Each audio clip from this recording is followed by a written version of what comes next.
4 ಮಹಾಕ್ಷೇತ್ರಗಳು ಅಥವಾ ಪ್ರಪಂಚ ಅಂತ ಏನ್ ಮಾಡಿದ್ವಿ ಮಾತಾಡ್ತೀವಿ. ಸ್ಥೂಲ, ಸೂಕ್ಷ್ಮ, ಕಾರಣ, ಮಹಾಕಾರಣ, ಮತ್ತೆ ನೋಡುವಂಥವನಿಗೆ ಅವು ಯಾವ ರೀತಿಯ ಅವಸ್ಥೆಗಳಾಗಿ ಕಾಣಲ್ಪಡ್ತವೆ ಅಂತ. ಜಾಗೃತ, ಸ್ವಪ್ನ, ಸುಷುಪ್ತಿ ಮತ್ತೆ ತುರಿಯ ಅವಸ್ಥೆಗಳಾಗಿ ತೋರಲ್ಪಡ್ತವೆ.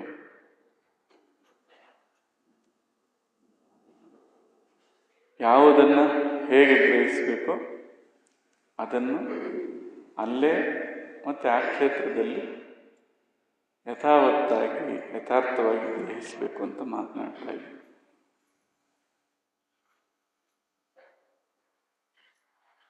ಈಗ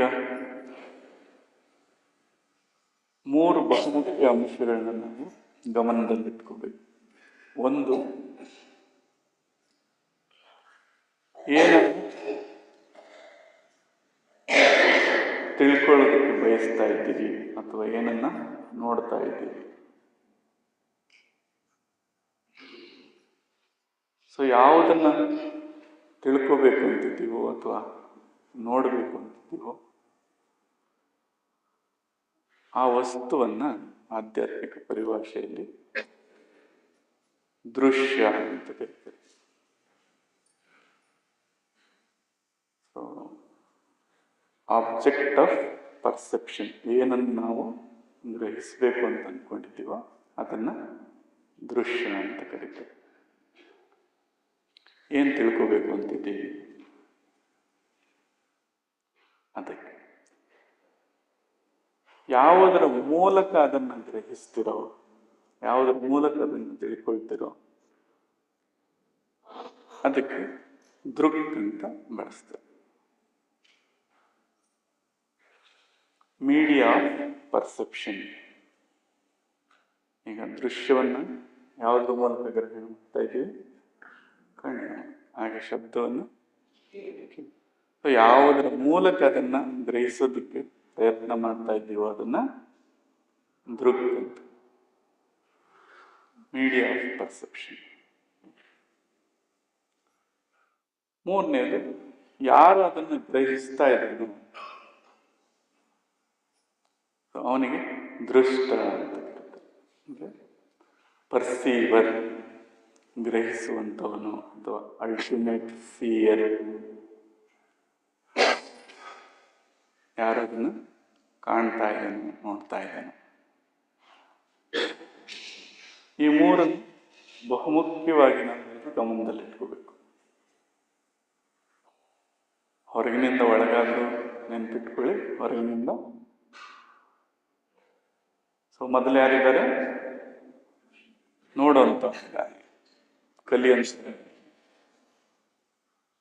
ಸೊ ಅವನಿಗಿಲ್ಲಿ ಆಧ್ಯಾತ್ಮಿಕ ಪರಿಭಾಷೆಯಲ್ಲಿ ದೃಷ್ಟ ಅಂತಾರೆ. ನಾವು ಅದನ್ನು ನೋಡುವಂಥವನು, ಕಾಣುವಂಥವನು ಅಥವಾ ಗ್ರಹಿಸುವಂಥವನು, ಪರ್ಸೀವರ್. ಸಾಮಾನ್ಯ ಭಾಷೆಯಲ್ಲಿ ನಾನು ಅನ್ನೋದಿದೆಯಾ? ಆ ನಾನು ಅಂತವನೇ ಇಲ್ಲಿ ದೃಷ್ಟ. ಯಾರು ನೋಡ್ತಾ ಇರೋದು? ನಾನು. ಯಾರು ಕೇಳ್ತಾ ಇರೋದು? ಸೊ ನೋಡೋದಕ್ಕೆ ಏನೇ ಬೆಳೆಸಿದ್ರು, ದೃಕ್ಕನ್ನು ಏನೇ ಬೆಳೆಸಿದ್ರು, ನೋಡುವಂಥವನೇನು? ಅದೃಷ್ಟ, ನಾನು ಅಂತ.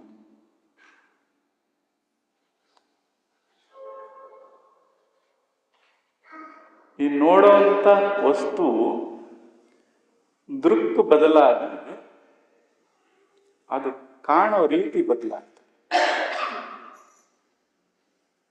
ಈಗ ಅಲ್ಲಿ ಒಂದು ಬಿಳಿ ದೀಪ ಇದೆ, ಬಲ್ಬ್ ಇದೆ. ಕೆಂಪು ಕನ್ನಡಕ ಹಾಕೊಂಡ್ರೆ ಕೆಂಪಾಗಿ ಕಾಣಿಸ್ತದೆ,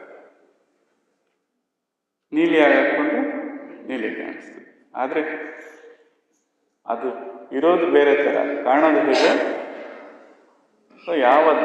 ಯಾವ ಮಾಧ್ಯಮವನ್ನು ಬಳಸ್ತೀವೋ ಆ ಮಾಧ್ಯಮದಂತೆ ಅದ್ರ ಪರಿಣಾಮವಾಗಿ ದೃಶ್ಯ ಕಾಣುತ್ತೆ.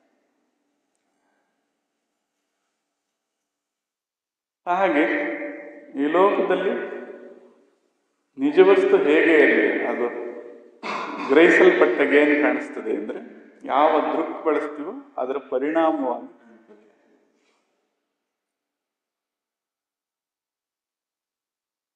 ಕಣ್ಣನ್ನು ಬಳಸಿದಾಗ ಏನು ಪರಿಣಾಮ ಕಾಣಿಸ್ತಾ ಇದೆ? ದೃಶ್ಯವಾಗಿ ಕಾಣಿಸ್ತಾ ಇದೆ. ಕಿವಿಯನ್ನು ಬಳಸಿದಾಗ ಶಬ್ದವಾಗಿ, ಮೂಗನ್ನು ಬಳಸಿದಾಗ ವಾಸನೆ, ನಾಲಿಗೆಯನ್ನು ಬಳಸಿದಾಗ ರುಚಿಯಾಗಿ, ಹಾಗೆ ಚರ್ಮವನ್ನು ಬಳಸಿದಾಗ ಸ್ಪರ್ಶ ಕಾಣ್ತಾ ಇದೆ.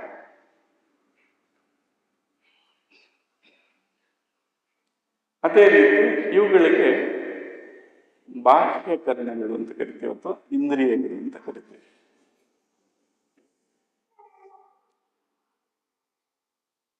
ಈಗ ಇಲ್ಲೇನೇನೋ ಸೂಕ್ಷ್ಮ ಜೀವಿಗಳಿದೆ,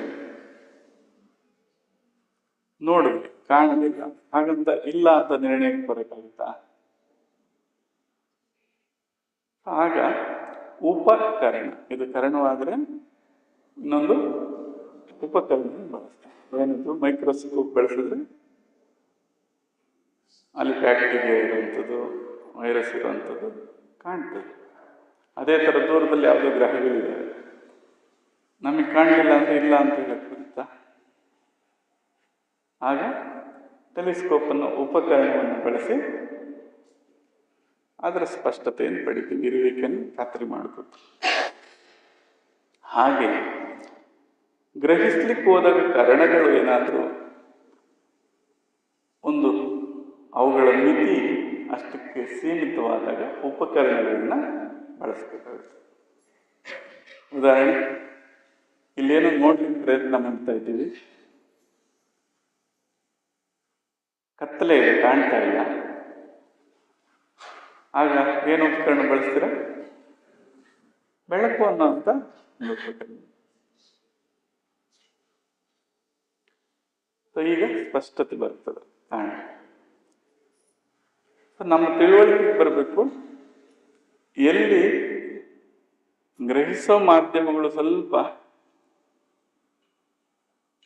ಅಸಪಾಲ್ಯ ಆಗ್ತಾ ಇದ್ದಾವೆ ಅಂದ್ರೆ ಅಲ್ಲಿ ಕರಣಗಳನ್ನು ಸ್ವಲ್ಪ ತೀಕ್ಷ್ಣೀಕರಿಸಬೇಕು ಅಥವಾ ಅದಕ್ಕೆ ಸಹಾಯ ಮಾಡಿ. ಸೊ ದೃಶ್ಯದಲ್ಲಿ ಸ್ಪಷ್ಟತೆ ಇಲ್ಲದೆ ಹೋದಾಗ ದೃಕ್ಕನ್ನು ಸ್ವಲ್ಪ ಮಾರ್ಪಾಡು ಮಾಡಬಹುದು, ಅದಕ್ಕೆ ಸಹಾಯ ಮಾಡಿ.